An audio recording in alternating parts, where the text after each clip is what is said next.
mentioned before, one of the things that we really don't want to be in the market is to be the one that's being hunted, right? We don't want our stops being hunted. We want to be the hunter, right? We want to be the one who's going out there and getting the prey, not being the prey. So how can we change our trading so that we become the hunter and not the hunted?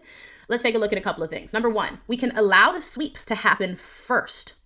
Then we make our trade based on how price moves after the liquidity is taken. A lot of the times, unless the location of the liquidity has some other information, higher time frame information, things to the left, time of day, or news related, unless there is another reason for us to take maybe an open, naked trade off of a level, it can usually be, especially if you're a beginner, much smarter to allow price to sweep first. I don't know if price is going to continue. I don't know where that candle is going to close, like we talked about a few episodes ago. If it closes above, you get a breakout. If it doesn't and it pulls back, now you've got a fake out. And your fake out might actually be a great opportunity to find your entry pattern and then take the trade going back the direction you thought. So maybe an example, we look for a sweep.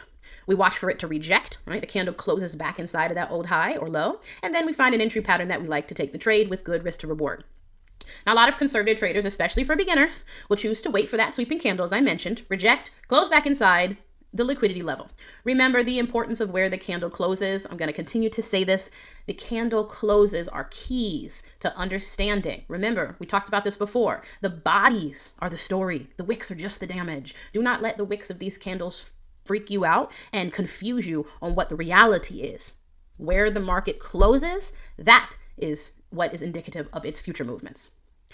All right, so number two, if you happen to already be in a trade and price is nearing or hitting a major liquidity level, it might be a good idea to consider taking profit, or at least partials. Right?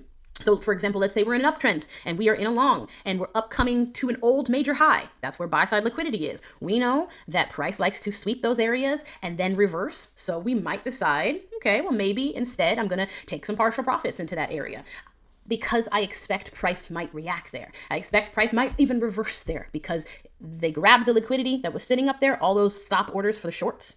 If I'm long and we hit a bunch of stop orders for the shorts, that might be a good time to exit.